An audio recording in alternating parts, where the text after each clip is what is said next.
बांग्लादेश एक बार फिर से सुलग रहा है। कट्टरपंथी एक बार फिर से सड़कों पर उतरकर तांडव कर रहे हैं।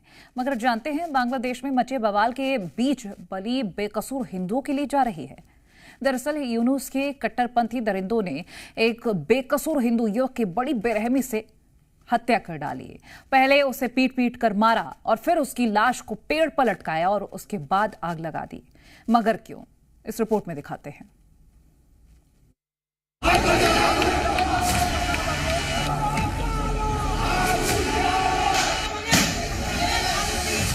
आगजनी, तोड़फोड़ और सड़कों पर तांडव मचाती ये भीड़ बांग्लादेश के उन कट्टरपंथी दरिंदों की है जिनके टारगेट पर सिर्फ और सिर्फ बांग्लादेशी हिंदू हैं।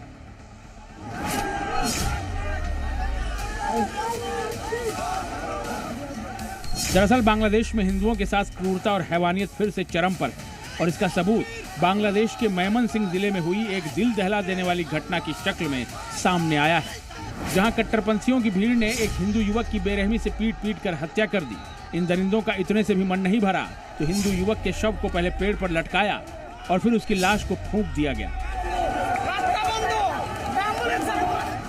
यकीन मानिए ये तस्वीरें इतनी विभत्स और भयावह हैं जिन्हें देखकर आप विचलित हो सकते हैं, लेकिन बांग्लादेशी हिंदुओं के साथ कट्टरपंथी जो सलूक कर रहे हैं, जिस तरह से उन्हें मारा जा रहा है, वो बेहद हैरान कर देने वाला है।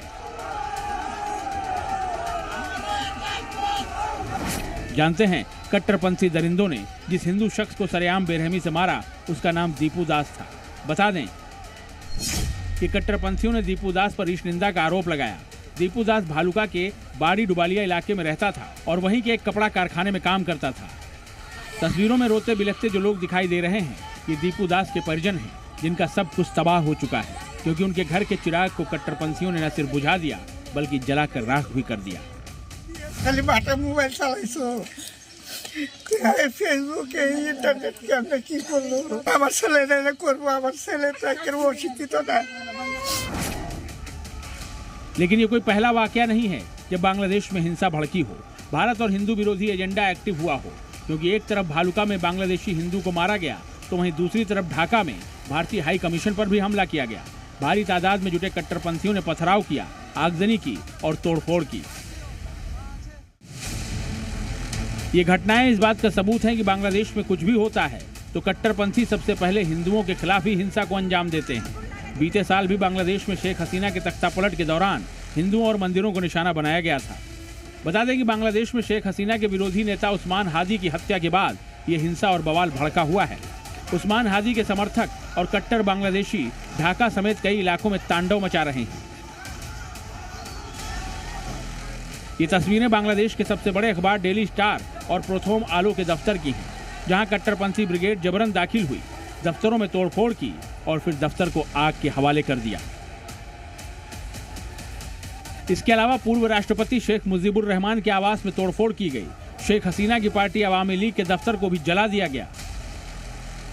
बांग्लादेश में कट्टरपंथियों के बवाल और तांडव से जुड़ी जो तस्वीरें आ रही हैं, उन्हें देख ऐसा लग रहा है जैसे बांग्लादेश की अंतरिम सरकार यानी मोहम्मद यूनुस ने कट्टरपंथियों को खुली छूट दे दी हो ताकि वो खुलेआम अपने मकसद को अंजाम दे सकें, हिंदुओं का नरसंहार कर सकें।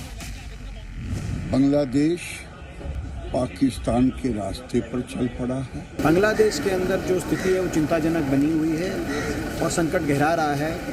जो वहाँ पर कुछ radical element, communal element, anti India elements, उनके माध्यम से पॉलिटिकली इंस्टेबिलिटी का कुछ शक्तियाँ फ़ायदा उठाने की फिराक में हैं। यकीन मानिए अगर ऐसे बांग्लादेश सुलगता रहा, ऐसे ही कट्टरपंथी बेकसूर हिंदुओं को मारते रहे तो फिर वो दिन दूर नहीं जब बांग्लादेश का हश्र भी पाकिस्तान जैसा होगा। ब्यूरो रिपोर्ट, जी मीडिया।